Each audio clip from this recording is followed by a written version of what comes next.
Evangelho de Mateus, no capítulo número 4, os primeiros 11 versículos do capítulo 4, onde lemos sobre a tentação sofrida pelo Senhor Jesus, a tentação do inimigo.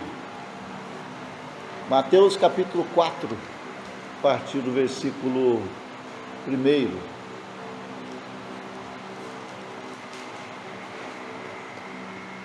Então foi conduzido Jesus pelo Espírito ao deserto para ser tentado pelo diabo.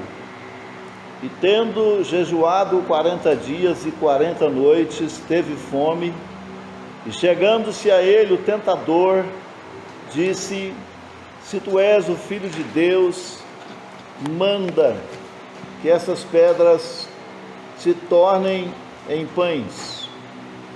Ele, porém, respondendo, disse: Está escrito, nem só de pão viverá o homem, mas de toda a palavra que sai da boca de Deus.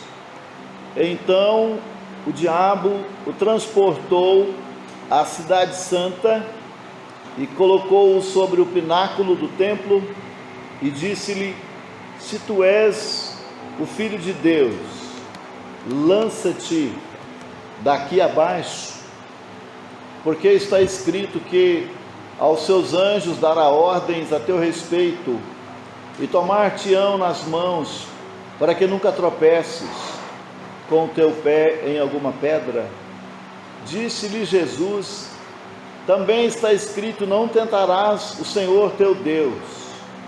Novamente o transportou o diabo a um monte muito alto, e mostrou-lhe todos os reinos do mundo e a glória deles, e disse-lhe: Tudo isto te darei, se prostrado me adorares.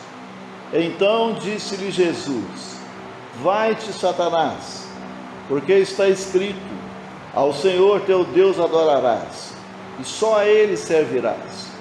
Então o diabo o deixa, e eis que chegaram os anjos e o serviam. Que o Senhor possa nos ajudar nesta meditação. Amém. Essa tentação que o Senhor Jesus passou por ela foi real. Isso mostra que há um tentador real também, que ele está fazendo isso desde quando apareceu o primeiro casal, desde quando apareceu Adão e Eva lá no Éden, que saíram das mãos de Deus. O inimigo já existia, mas ele entrou em ação aqui na terra através daquele primeiro casal. E todos aqui certamente já leram os primeiros capítulos, as primeiras páginas de Gênesis, e sabem como foi a atuação do inimigo. Vale a pena voltar lá uma hora e ler aquelas passagens, aqueles 3 primeiros capítulos do livro de Gênesis, para que assim a minha mente e a sua, possa ficar mais familiarizada com a situação que se deu lá. E o inimigo, ele está com muita experiência de trabalhar com pessoas, como de fato ele trabalhou, como de fato o trabalho dele, a obra astuta dele. Acabamos de cantar a segunda estrofe do hino 255, sobre a astúcia do inimigo e o fato de nós pertencermos a Cristo.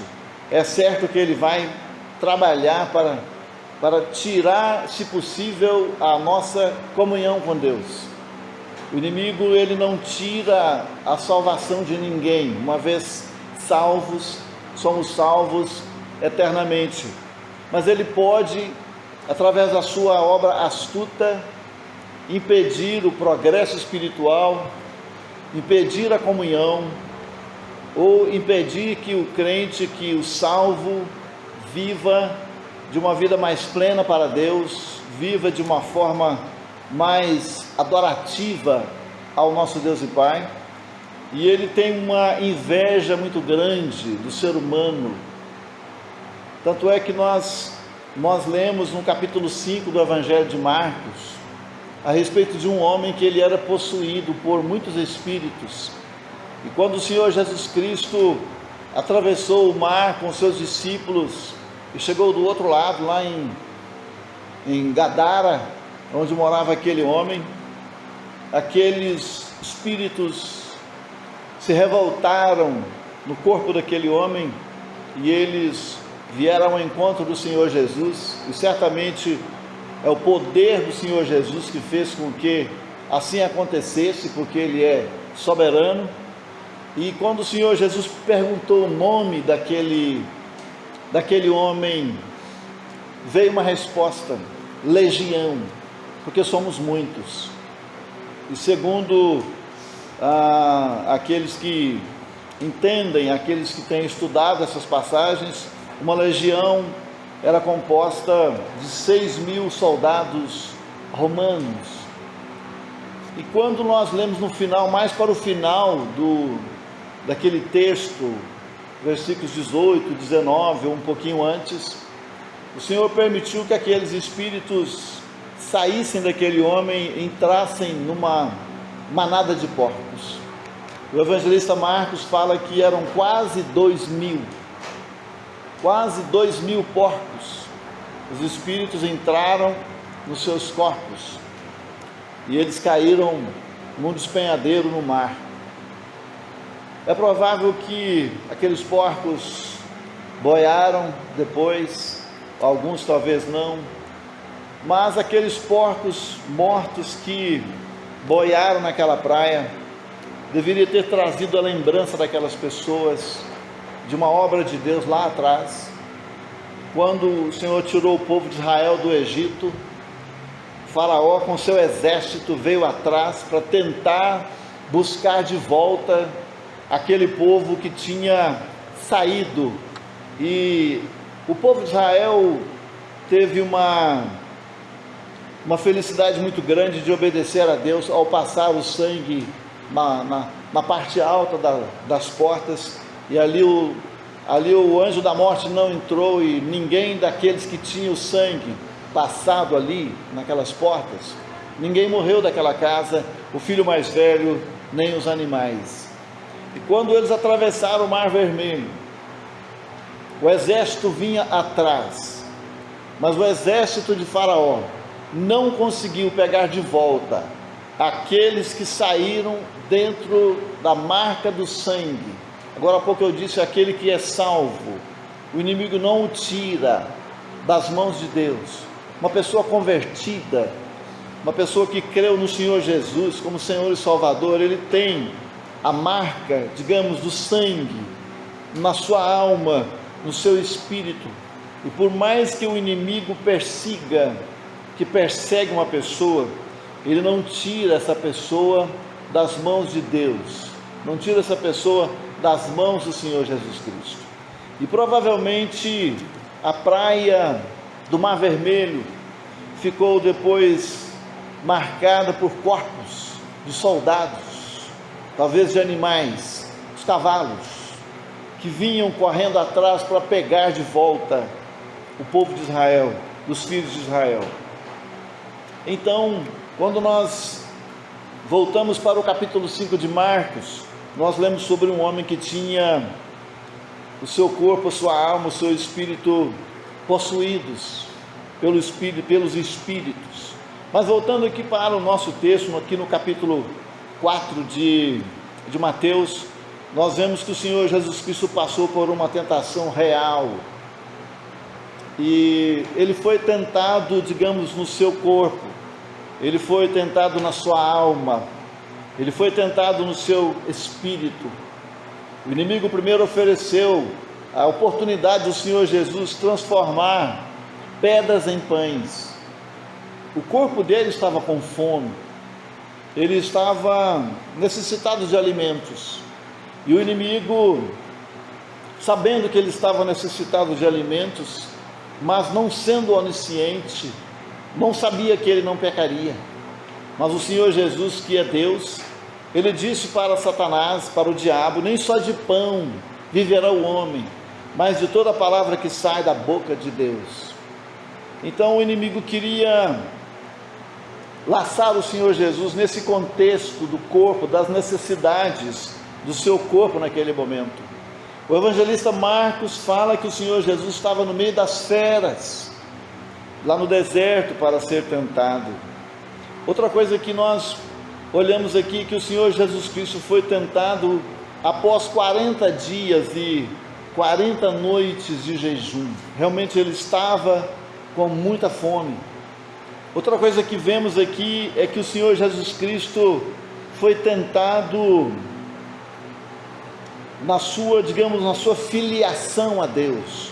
No capítulo 3 aqui ainda de Mateus, no capítulo 3, nos dois últimos versículos, lemos assim: e sendo Jesus batizado, subiu logo da água, e eis que se lhe abriram os céus, e viu o Espírito de Deus descendo como pomba e vindo sobre ele.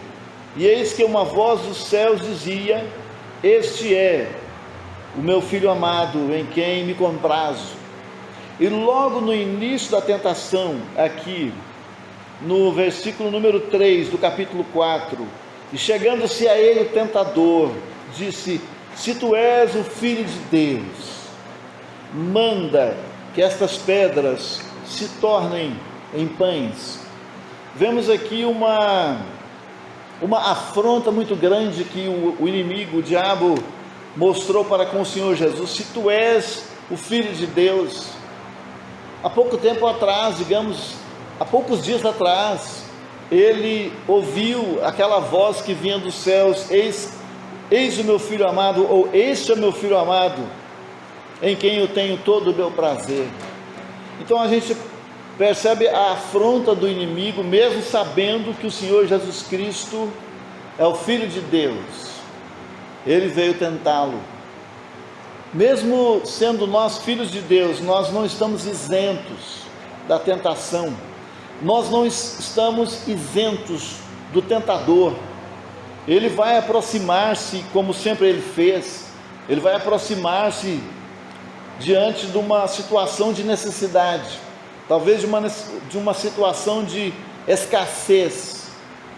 As ofertas são muitas, e as ofertas chegam para os filhos de Deus, talvez na hora que há uma necessidade, ou na hora que há um ponto fraco. Então chega-se o tentador, e ele propõe algumas coisas muito bonitas, muito proveitosas, aparentemente para laçar o Filho de Deus. Se tu és o Filho de Deus, ele perguntou aqui, ele fez essa colocação, então manda que estas pedras se tornem em pães. Ou seja, se tu tens autoridade, se tu és o Filho de Deus que tem todo o poder, então tu tens autoridade para transformar pedras em pães. Mas se o Senhor Jesus Cristo fosse ceder àquela sugestão, embora ele estando com fome, ele estaria dando ao diabo um espaço na sua vida. Mas o Senhor Jesus Cristo, ele é Deus. E a gente percebe então que a tentação de Satanás aqui, ela é gradativa, ela vem em um aspecto, e o Senhor Jesus Cristo então vence essa parte sobre o seu corpo. Então ele avança um pouco mais, nessa tentação. Prove a Deus, já que tu és o Filho de Deus, se tu pulares, como diz o versículo 6, lança-te de aqui abaixo, porque está escrito que aos seus anjos dará ordens a teu respeito, e tomar-te-ão nas mãos, para que nunca tropeces com o teu pé em alguma pedra. Ele está usando uma passagem de um dos salmos, está provando a Deus, querendo que o Senhor Jesus Cristo provasse a Deus. E em terceiro lugar, ele apela para uma adoração. Se me adorares, terás o mundo inteiro debaixo dos seus pés. O inimigo então ele usa essas táticas, e todo filho de Deus e toda filha de Deus será tentado fomos tentados, seremos tentados. O inimigo vai continuar a tentar a cada um dos filhos de Deus, como ele fez aqui com o Senhor Jesus Cristo. Ele tentou, por exemplo, a oportunidade chegou para Esaú, que estava com fome.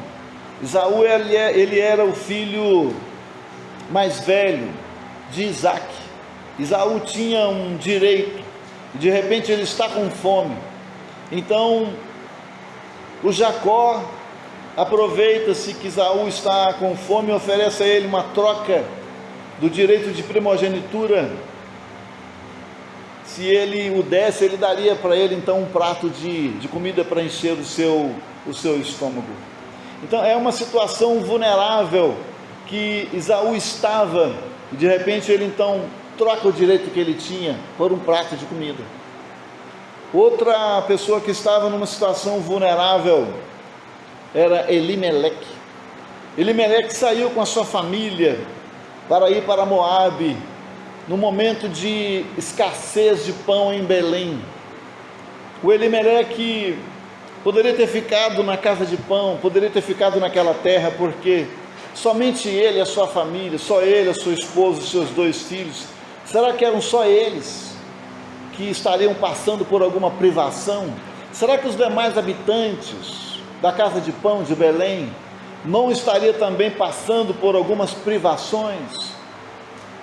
Mas o Elimeleque resolveu sair com a sua família para aquele lugar, e ele esperava encontrar lá, digamos, o pão ou suprimentos, mas de repente ele morre. Depois também morrem os seus 2 filhos, e ficam então 3 viúvas, a Noemi e as 2 noras. Foi uma situação muito terrível para aquela família. Então o inimigo, às vezes ele aproveita essas oportunidades para propor alguma coisa para o ser humano. Quando nós pensamos no apóstolo Pedro, a gente se lembra também que após uma grande declaração que o apóstolo Pedro fez em Mateus capítulo 16, o apóstolo Pedro, quando o Senhor Jesus perguntou: o que dizem os homens ser o Filho do Homem? E eles disseram: uns dizem que o Senhor é um profeta, ou Jeremias, ou o profeta Elias. Aí o Senhor Jesus Cristo perguntou para eles: e vós, quem dizeis que eu sou? O apóstolo Pedro disse: tu és o Cristo, o Filho do Deus vivo. Então o Senhor Jesus ficou maravilhado com aquela resposta que o apóstolo Pedro deu. Então o apóstolo Pedro estava naquele momento assim, digamos, num êxtase de ter dado uma resposta muito certa. De repente, um pouco mais para frente, quando o Senhor Jesus Cristo falava que ele ia para Jerusalém, o apóstolo Pedro estava dizendo que não podia acontecer aquilo com o Senhor Jesus. E de repente o Senhor Jesus percebe que aquela fala do apóstolo Pedro era de uma intenção diferente da realidade. Ele fala: para trás de mim, Satanás, porque tu não cogitas das coisas de Deus. Foi um momento de talvez um certo descuido do apóstolo Pedro, depois de uma manifestação muito interessante, de uma afirmação que ele teve, talvez por descuidar da sua condição. Isso também tem aconteceu na história do povo de Israel. Depois de uma manifestação extraordinária do poder de Deus, aparece quase sempre uma ação do inimigo. Por exemplo, quando Israel saiu do Egito, Israel foi vencendo alguns inimigos, e um dos grandes inimigos de Israel foi Jericó, a cidade de Jericó muito forte. E de repente, com aquela dependência de Deus, o povo de Israel circulou a cidade de Jericó numa grande obediência 7 vezes, 7 dias, e circulou depois 7 vezes no último dia. E aqueles muros caíram quando eles sopraram aqueles instrumentos. Aqueles muros caíram e aquela cidade foi derrotada. E parece que houve um relaxamento da parte do povo de Israel, E a próxima cidade, que não era uma cidade muito grande, a cidade de Ai, o povo de Israel perdeu para a cidade de Ai. Então o inimigo das nossas almas, ele conhece muito bem cada ser humano, ele tem uma experiência muito longa com o ser humano, ele conhece, ele não sabe o que eu penso, ele não sabe o que nós pensamos, mas ele conhece a vida de cada pessoa num certo aspecto. O apóstolo Pedro disse que ele anda em derredor de nós, bramando como leão, procurando alguém para devorar. Então ele está em derredor, nessas suas voltas que ele dá ao derredor de todos nós, ele fica conhecendo os pontos vulneráveis que nós temos. Se temos um descuido, ele vai aproveitar aquele descuido nosso para tentar tirar a nossa comunhão com Deus, para interromper a nossa comunhão com Deus. Satanás tem tido muitas vitórias nesse contexto de tirar irmãos e irmãs da comunhão individual com Deus, e tirar irmãos e irmãs da comunhão coletiva. Então ele é muito astuto, ele trabalha exatamente contra o Senhor, ele trabalha para derrubar a obra de Deus, para atrapalhar a obra de Deus. E o Senhor Jesus Cristo aqui, ele também dá a estratégia da vitória. Como vencer o inimigo? O Senhor Jesus Cristo usa as Escrituras, e é uma coisa interessante que o Senhor Jesus Cristo dá para as Escrituras. A valorização que o Senhor Jesus dá para as Escrituras é muito maior do que nós imaginamos. E certamente, se nós dessemos às Escrituras o valor que realmente elas têm, certamente nós seríamos muito mais vitoriosos nas nossas batalhas. Por exemplo, o Senhor Jesus falou aqui para Satanás, no versículo 7, no versículo 4 ele disse: está escrito, nem só de pão viverá o homem, mas de toda a palavra que sai da boca de Deus. Ele estava citando o livro de Deuteronômio. O Senhor Jesus Cristo não disse assim, foi escrito lá atrás. O Senhor Jesus Cristo, ele traz a verdade da palavra de Deus para o seu dia, para o seu momento, para a sua necessidade naquele momento. Ele dá à palavra de Deus uma autoridade que o inimigo não conhece. O Senhor Jesus disse, está escrito. Ele não disse, foi escrito. Às vezes a gente encontra essa expressão, foi escrito. Por exemplo, Paulo disse aos Romanos, capítulo 15, ele fala, tudo que dantes foi escrito, para o nosso ensino foi escrito. Mas quando a palavra sai da boca do Senhor Jesus aqui, ele diz, está escrito. Então ele dá à palavra de Deus uma presença diária de autoridade. O Senhor Jesus Cristo sempre usou as Escrituras.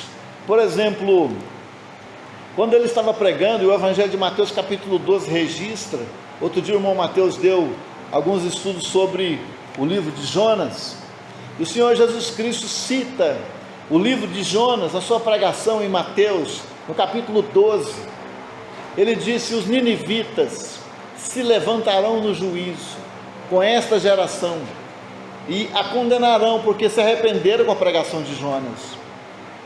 E eis que está aqui quem é maior do que Jonas. Ele então traz aos ouvidos dos seus ouvintes a realidade do poder da palavra de Deus. Então ele está sempre citando a palavra de Deus. Ele fala no Evangelho de Mateus, no capítulo 24, versículo 37, ele cita o livro de Gênesis. Ele cita, e como foi nos dias anteriores ao dilúvio, assim será também o dia da vinda do Filho do Homem. No capítulo 10 do Evangelho de Marcos, aqueles opositores do Senhor Jesus, eles queriam discutir sobre o divórcio, querendo dar digamos assim, ao divórcio uma autoridade. E no Evangelho de Marcos, o Senhor Jesus cita para eles, no princípio não era assim. Moisés permitiu carta por causa da dureza dos seus corações, mas no princípio não era assim. Então o Senhor Jesus cita lá o primeiro livro da Bíblia, o princípio. No capítulo 10 ainda aqui do Evangelho de Marcos, o moço rico chegou diante do Senhor Jesus e falou: mestre, o que eu devo fazer para herdar a vida eterna? Então o Senhor Jesus cita para ele Êxodo capítulo 20. O Senhor Jesus falou para ele: sabe os mandamentos? Eu sei. Então o Senhor Jesus cita para ele os mandamentos. Ele falou: tudo isso eu tenho observado desde a minha mocidade, desde a minha juventude. E o Senhor Jesus então citou uma outra parte, a parte mais oculta, digamos assim, do cumprimento dos mandamentos. Falou: vai e vende tudo quanto você tem e dá aos pobres, vem e segue-me e terás um tesouro no céu. O Senhor Jesus conhecia o coração dele, e ele não disse que ele amava o próximo como a si mesmo. Ele disse algumas coisas visíveis que ele fazia: não faço isso, não faço aquilo. Mas o Senhor Jesus sabia que dentro do coração dele havia um amor muito grande por ele mesmo e pelas coisas que ele tinha. Então veja que o Senhor Jesus está sempre ele foi usando as Escrituras no decorrer das suas pregações. No Evangelho de João, no capítulo 3, ao falar para Nicodemos sobre a sua pessoa, ele faz uma comparação. Ele falou: Nicodemos, do mesmo jeito que Moisés levantou a serpente no deserto, assim importa que o Filho do Homem seja levantado, para que todo aquele que nele crê não pereça, mas tenha a vida eterna. Então o Senhor Jesus está sempre usando as Escrituras, e contra as Escrituras, de uma forma correta, o inimigo não tem como combater. Então o Senhor Jesus usou as Escrituras, ele tentou usar as Escrituras também, e o Senhor Jesus Cristo usa novamente as Escrituras. No versículo 7 está escrito: não tentarás o Senhor teu Deus. Está em Deuteronômio 6 e versículo 16. Outra porção que está no versículo 10 aqui de Mateus 4: então disse-lhe Jesus: vai-te, Satanás, porque está escrito: ao Senhor teu Deus adorarás e só a Ele servirás. Ele está citando aqui Deuteronômio capítulo 6 versículo 13. Então ele está usando as Escrituras que foram escritas muitos séculos antes, mas o Senhor está trazendo as Escrituras para uma realidade bem presente. A palavra de Deus, ela é viva, como diz Hebreus 4 versículos 12 e 13. A palavra de Deus, ela é nova a cada manhã. Cada vez que lemos a palavra de Deus e que meditamos nela, ela se torna cada vez mais preciosa. Os mesmos textos que às vezes os irmãos, diferentemente do outro, usam, vem verdades novas, vem aplicações novas, vem lições novas sendo aplicadas às nossas vidas. Eu já estou terminando. Mais uma coisa que o Senhor Jesus Cristo mostrou aqui, eu resumi aqui em 3 palavras que o Senhor Jesus usa para vencer também o tentador. Ele não seria vencido, mas serve para nós. O Senhor Jesus, ele foi obediente a Deus, ele foi dependente de Deus, e ele foi paciente. A obediência, a dependência e a paciência são 3 coisas que são muito necessárias de serem colocadas em prática por cada um de nós, para não sermos laçados pelos laços do tentador. Obedecer a Deus ocupa os espaços do nosso coração.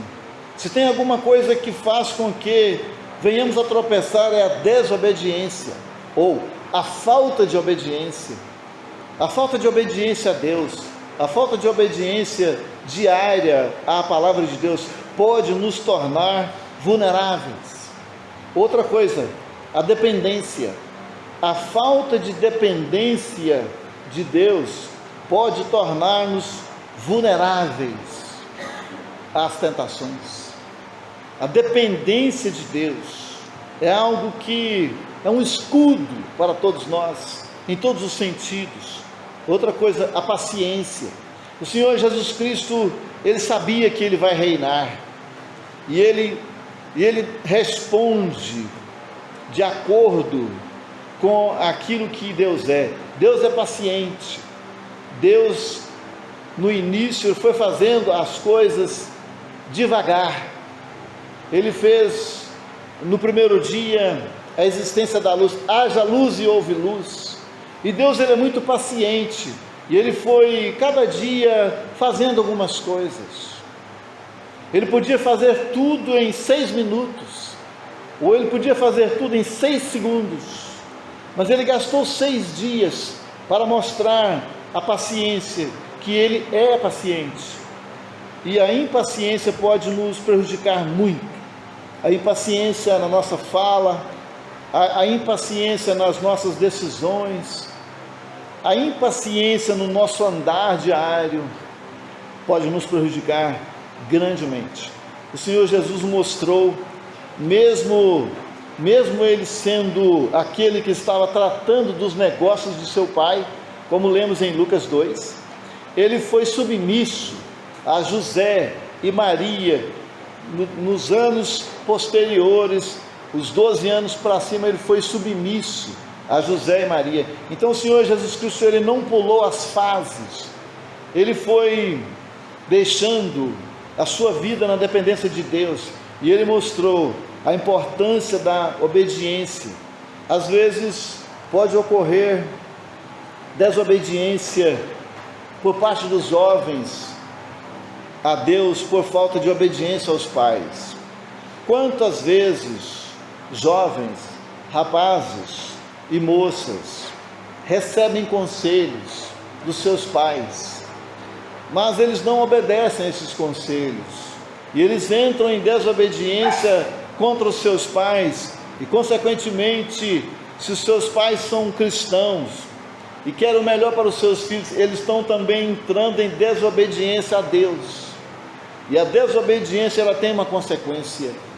Todas as desobediências que nós encontramos na Bíblia, seja na história do povo ou em pessoas individualmente falando, a desobediência trouxe consequência. O Senhor Jesus Cristo, Ele era Deus, mas Ele era um homem, e Ele foi obediente, submisso a Maria e José, no tempo que Ele foi crescendo dentro daquele lar. Então isso serve para os jovens hoje, a serem obedientes, a serem submissos aos seus pais, especialmente se os seus pais estão dando conselhos de acordo com a vontade de Deus, de acordo com a palavra de Deus. Então que Deus possa nos ajudar, a fim de que nós possamos olhar para a pessoa do Senhor Jesus e ver o valor que Ele dá, que Ele deu à palavra de Deus. Durante esse período da tentação e durante o período das suas pregações, Ele foi usando a palavra de Deus no Antigo Testamento diariamente, para mostrar-nos que, através da obediência à palavra de Deus, nós também podemos vencer a esse tentador, a esse grande inimigo, a esse grande adversário. Nós vamos vencê-lo no campo do corpo, no campo da alma e no campo do espírito. Ele ofereceu para que o Senhor Jesus transformasse pedras em pães. Depois Ele falou para o Senhor Jesus: pula lá de cima, isso vai tornar a sua alma grande, e me adore, porque você vai ter tudo sob os seus pés. Então a tentação, ela é gradativa. O inimigo, ele tenta de um lado, mas se ele não consegue, ele passa para o outro lado, e também se ele não consegue, ele passa para o outro lado, e ele vai cercando, para ver se consegue uma vitória, para ver se tira a pessoa da comunhão com Deus, para ver se tira a pessoa da dependência de Deus. E se ele tirar, ele vai conquistar outras áreas. Então a nossa dependência de Deus, a nossa obediência, a nossa dependência e a nossa paciência, são 3 coisas que vão muito nos ajudar nas nossas vitórias diárias. Amém. Amém. 348,